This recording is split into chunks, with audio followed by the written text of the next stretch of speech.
فرمایا یوم نحشر المتقین الی الرحمن وفدا.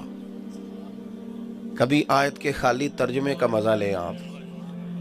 فرمایا جو متقی ہوں گے نا قیامت کے دن انہیں رحمان کی بارگاہ میں مہمان بنا کے پیش کیا جائے گا. سامنے جو میزبانی کرنے والا وہ رحمان ہے اور متقی مہمان بن کے گئے. بتائیں جن کا میزبان رب ہو، جن کا میزبان اللہ ہو، اللہ کی بارگاہ میں مہمان بنا کے متقی لوگوں کو پیش کیا جائے گا. اپنی دیکھو یار 24 گھنٹے میں ہم بڑے کام کرتے ہیں. ہمارا نا ایک ذہن ہوتا ہے کہ یار میرا حلقہ احباب ہے، دوست ہے، پیار ہے، میری فیلڈ ہے، اس میں لوگوں کو تکلیف نہ دوں، میں کسی طریقے سے نہ پہنچ جاؤں. ہم اس طرح بھی کرتے ہیں کہ ساری جگہ نہیں پہنچ سکے، ایک جگہ میں چلا گیا، ایک دوست کا ولیمہ تھا وہاں بیٹے کو بھیج دیا، کہیں فاتحہ ہو گئی تھی تو وہاں بھائی کو بھیج دیا. کوشش کرتے ہیں کہ چیزیں مینٹین رکھیں، لیکن یہ ساری دنیا داری ہے، دنیا داری. اب ناراض نہ ہوں تو میں عرض کروں کہ جنازے میں رش زیادہ ہوتا ہے اور 5 وقتہ نماز میں اگر تو جنازہ کسی نے پڑھا اللہ کی رضا کے لیے تو بالکل ٹھیک کیا، لیکن سوال یہ ہے جس نے اللہ کی رضا کے لیے جنازہ پڑھا ہے اس کو چاہیے تھا نا رب کی رضا کے لیے فجر بھی پڑھتا، ظہر بھی پڑھتا، عصر بھی پڑھتا. لیکن وہ جو جنازے میں رش ہوا ہے اس کے کچھ مقاصد اور بھی ہیں. نیرا مقصود اس کا رضا الہی، اس کے مقصود اور بھی ہیں. اور اگر رضا الہی ہی مقصود ہو تو پھر تو بڑے جنازے ہیں، سارا دن بڑی بڑی جگہوں پہ ہیں، پھر تو ان میں بندہ پہنچتا ہے. لیکن جان پہچان والے کے ہاں جانا، اپنے حلقہ احباب کو مینٹین کرنے کے لیے جانا، ہم نہ ساری جد و جہد دنیا کے لیے کر رہے ہیں. اور دنیا کا معاملہ اس طرح کا ہے، حضرت علی المرتضیٰ فرمایا کرتے تھے کہ انسانی مزاج اور نفس کی خواہشیں ان کا معاملہ اس طرح ہے جس طرح بھیڑیں ہوتی ہیں اور ان کا چرواہا ہوتا ہے. ادھر والی بھیڑیں گھیر کے لاتا ہے تو ادھر والی نکل جاتی ہیں، ادھر والی گھیر کے لاتا ہے تو ادھر والے بندے راضی کرتا ہے تو ادھر والے نکل جاتے ہیں، ادھر والوں کو راضی کرتا ہے تو ادھر والے نکل جاتے ہیں. آپ کس کس کو راضی کریں گے؟ کس چکر میں پڑ جائیں گے؟ اپنی آخرت کی بہتری کے لیے جب آپ سفر شروع کر لیتے ہیں نا تو پھر آپ کو بندوں کی مرضی کے مطابق نہیں چلنا پڑتا، پھر آپ کو بندوں کے راضی اور ناراض ہونے سے کوئی زیادہ فرق بھی نہیں پڑتا. اور آپ یاد رکھیں زندگی میں دل کو سکون دینے والی ایک ہی بات ہے کہ بندہ اپنی آخرت کے لیے محنت کرے. یہ چیز قلبی طور پر، ورنہ نیک کام کر کے بھی بندے کو سکون نہیں، کیونکہ بہت سارے نیک کام اس نے اس لیے کیے ہی نہیں کہ میری آخرت ٹھیک ہو جائے. نیک کام کر کے مذہبی لبادے میں آ کے پھر بھی وہ دنیا دار ہے. شاید اسی لیے حضرت سعدی شرازی نے کہا تھا کہ میں نے دینی لبادے میں بڑے بڑے دنیا دار دیکھے، اور فرماتے تھے دنیا کا کام کرتے ہوئے بڑے بڑے نیک دیکھے. آپ اپنی زندگی کے اندر آخرت کے لیے اور محسوس کریں کہ آخرت میں انعام. اچھا ایک ذہن بن گیا تھا نا صحابہ کا کہ آخرت میں انعام ملے گا. اگر یہ ذہن نہ بنتا تو 70 لوگ شہید ہوئے ہیں بدر میں جن کی قربانی بنیاد بنی اسلامی ترقی کے لیے. آپ ان کے نام نہیں بتا سکتے. جو 14 لوگ بدر میں شہید ہوئے اور 70 احد میں شہید ہوئے، آپ نام نہیں بتا سکتے. کیوں؟ ان کے بچوں کو بعد میں گورنریاں ملی تھی. اگر وہ یہ دیکھتے نا کہ ملے گا کیا پھر نکلتے ہیں، پھر کام نہیں ہوتا تھا. انہوں نے کہا کہ ہمیں تو ملنے لگی ہے جنت، دنیاوی مقاصد کی ضرورت ہی نہیں. بلکہ حضرت انس بن مالک کے چچا تھے جناب انس بن نضر رضی اللہ تعالیٰ. احد کے میدان میں جب بھگدڑ مچ گئی، صحابہ پریشان ہو گئے یہ خبر سن کے کہ حضور کو معاذ اللہ شہید کر دیا گیا ہے. تو حضرت انس بن نضر میدان احد کے قریب تھے تو نعرہ پتہ کیا لگا رہے تھے. آپ کا نا ایک ذہن بن جاتا ہے کسی شخص کے بارے میں بھی، کسی چیز کے بارے میں بھی ایک ذہن بن جاتا ہے. یہاں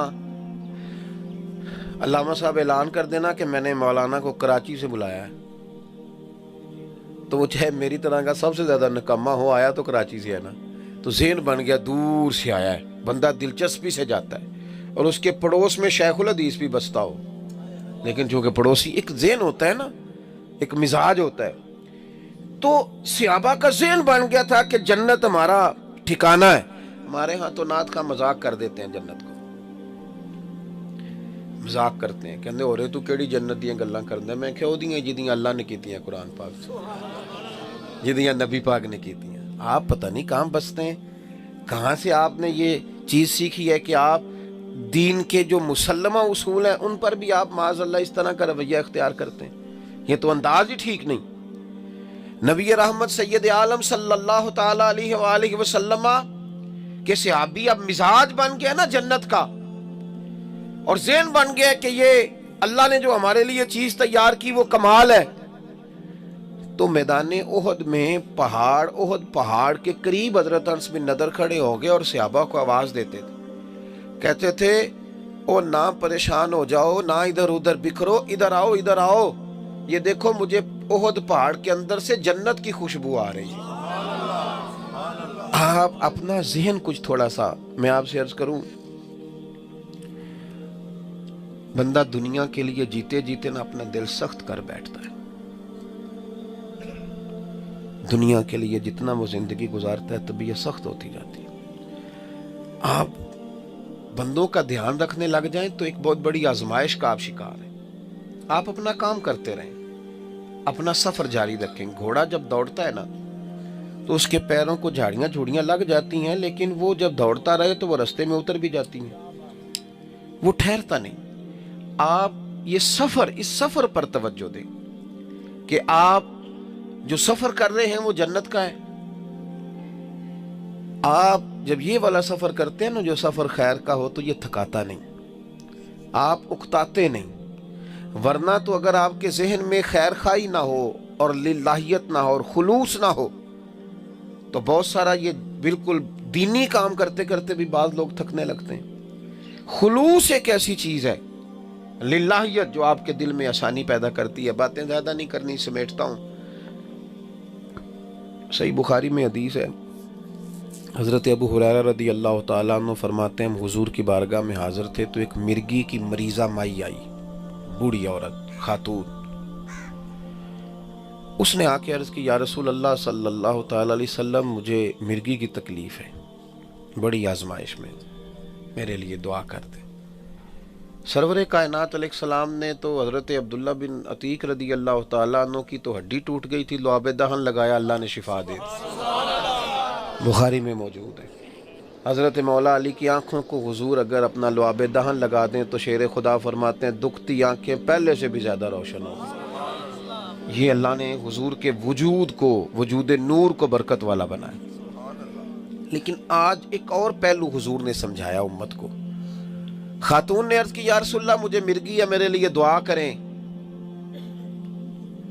تو کریم فرمانے لگے، اگر تو کہے تو میں دعا کرتا ہوں، اللہ شفا دے دے گا، اور اگر تو کرے نا صبر، ترجمہ یہ ہے کہ مرگی کے ساتھ ہی گزارا کر، اگر تو صبر کرے تو پھر میں تجھے دعا دوں گا، بشارت دوں گا، رب تجھے جنت عطا کر دے گا۔ یہ نظریات ہیں۔ اب میرا خیال ہے کہ کوئی پیر صاحب، کوئی درویش کامل، میں جاؤں نا گھٹنے میں درد ہے تو وہ کہیں کہ جناب شفا لینی ہے کہ جنت، تو میں کہنا پیر جی گوڈے دا کچھ کرو نا، یہ نہیں کلون دیندہ، تو باقی بھی دعا کراتے ہیں آپ سے۔ اس خاتون کا نظریہ تھا کہ مجھے اگر یہ بشارت مل جائے کہ آخرت میں میرا مقام ٹھیک ہے، اللہ کی رضا کا مقام جنت مجھے میسر ہے، تو ٹھیک ہو گیا مسئلہ۔ حضور سید عالم صلی اللہ، اب آپ میری بات پر غور کریں گے، سرور کائنات صلی اللہ علیہ وسلم نے کہا تو بتا شفا لینی ہے کہ جنت۔ اب مرگی کا مرض بڑا اعصابی مرض ہے، بندہ کسی خوشی غمی میں جا نہیں سکتا، جہاں مرضی دورہ ہو جاتا ہے، سخت تکلیف ہے، جسمانی طور پر بھی، اعصابی طور پر بھی۔ لیکن ذہن بن گئے تھے نا آخرت کے، ذہن بن گیا تھا۔